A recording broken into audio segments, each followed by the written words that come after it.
invité dans Chineco. Bonsoir David Ambrosiano. Bonsoir. Merci d'être avec nous sur BFM Business. Vous êtes le président du Conseil supérieur du notariat. On va s'intéresser, David Ambrosiano, aux expatriés, à la manière dont ils peuvent s'appuyer sur vous, parce que vous les notaires, vous êtes très présents dans le monde entier, en tout cas dans tout un tas de pays, et notamment en Chine, avec un certain nombre d'actions institutionnelles que vous menez dans une idée de collaboration avant tout. Alors, c'est plus qu'une idée de collaboration. Pour prendre l'exemple de la Chine, parce qu'effectivement, on est présent un peu partout dans le monde. Oui. On a 29 accords de coopération avec quasiment 25 pays de par le monde. Mais la Chine est venue vers nous au milieu des années 90, quand elle a voulu s'ouvrir au monde, et même plus particulièrement au monde des affaires, se doter d'un système juridique, abandonner ses anciennes coutumes, un système juridique qui soit sécurisé. Elle avait le choix entre plusieurs systèmes, la common law, qu'on connaît bien à l'ouest avec les États-Unis, la Grande-Bretagne également, mais des pays du Nord, et puis elle avait le choix aussi avec des pays comme la France et le droit continental. Et donc on a monté un centre grâce notamment au ministère de la Justice, à l'université d'Assas et à la Caisse des dépôts, à Shanghai, qui nous a permis d'entamer notre collaboration avec la Chine. Ça veut dire que la France est une référence aussi dans le droit notarial, qui inspire d'autres pays comme la Chine ? En Chine, le mot France se dit fago, c'est le pays du droit.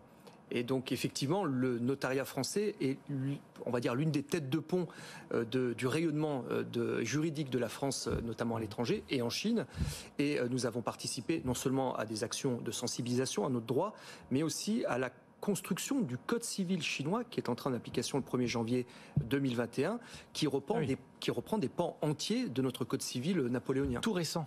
C'est-à-dire que la collaboration, elle est vraiment très active. Vous faites de la formation, donc il y a des accords de coopération, on en parlait, des webinaires aussi, tout ça pour sensibiliser à tout ce qui se fait ? En l'espace de 20 ans, parce qu'on vient de fêter les 20 ans du centre, c'est 6500 juristes chinois qui ont été sensibilisés par nos formations à notre droit, mais également des étudiants chinois qui sont venus faire des stages chez nous en Chine, des étudiants français qui sont partis également faire des stages en Chine, l'ambassade de France qui, chaque année à Pékin, organise les rencontres de la justice et du droit auxquelles nous participons, mais également avec des avocats français et des magistrats français, des webinaires. Là, ça fait maintenant 3 ans qu'on n'a pas pu se rendre en Chine, mais en 3 ans, on a eu 4 webinaires. On a gardé également la possibilité d'avoir des relations avec l'ambassade de Chine ici en France. Pour garder toujours un contact très important, surtout en ce moment où on peut plus se déplacer, quasiment on peut plus se rencontrer. C'est très important. D'ailleurs, le président de la République, Emmanuel Macron, le disait lors de la conférence des ambassadeurs le 1er septembre dernier. On a, avec la Chine, un rival systémique. On ne partage pas les valeurs démocratiques. En revanche, on doit arriver à se retrouver sur des points en commun, notamment pour faire face à des défis majeurs comme le climat, la biodiversité. Et c'est important de garder ces passerelles entre nos pays, qui sont des passerelles de dialogue importantes. Bon, David Ambrosiano, président du Conseil supérieur du notariat. Les expatriés français en Chine sont très nombreux à nous écouter tous les soirs, et bien sûr en replay, en podcast sur BFM Business. Qu'est-ce que vous leur dites ? Qu'est-ce que vous leur conseillez ? Il faut leur rappeler que vous êtes là aussi pour eux, vous êtes présents quand il faut résoudre des actions, des litiges. Il faut qu'ils pensent aussi aux notaires. S'expatrier, c'est anticiper, inévitablement.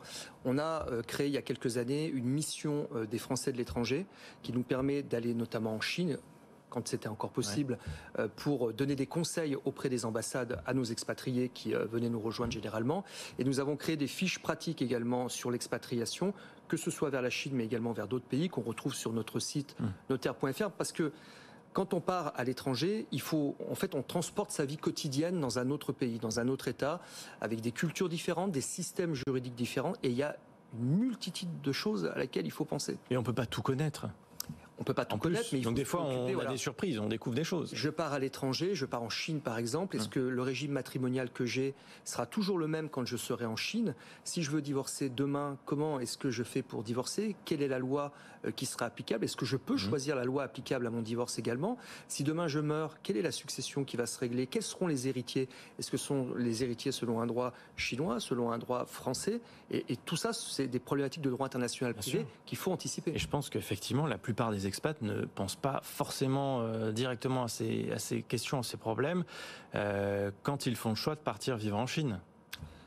En Chine ou ailleurs, d'ailleurs, c'est ou ailleurs. Chose. Mais une fois qu'ils sont là-bas, quand ils sont là-bas, généralement, c'est quand un problème survient qu'ils font appel à vous, qui font appel à nous, et qu'on se rend compte que parfois les choses n'ont pas été faites correctement et qu'elles auraient dû être grandement anticipées auparavant. Et on peut rattraper dans ces cas-là ou parfois c'est impossible? Ce n'est pas rattrapable. Ah, oui. Par contre, il y a des choses qui peuvent se rattraper. Et ce qu'il faut bien percevoir, c'est que vont se mélanger à la fois des concepts de droit international privé, mais également des concepts de droit matériel interne au pays dans lequel on s'est expatrié, et qu'il faudra avoir non seulement un conseil dans son pays d'origine, la France, mais également un conseil spécialisé dans le pays où le droit interne s'appliquera, comme la Chine.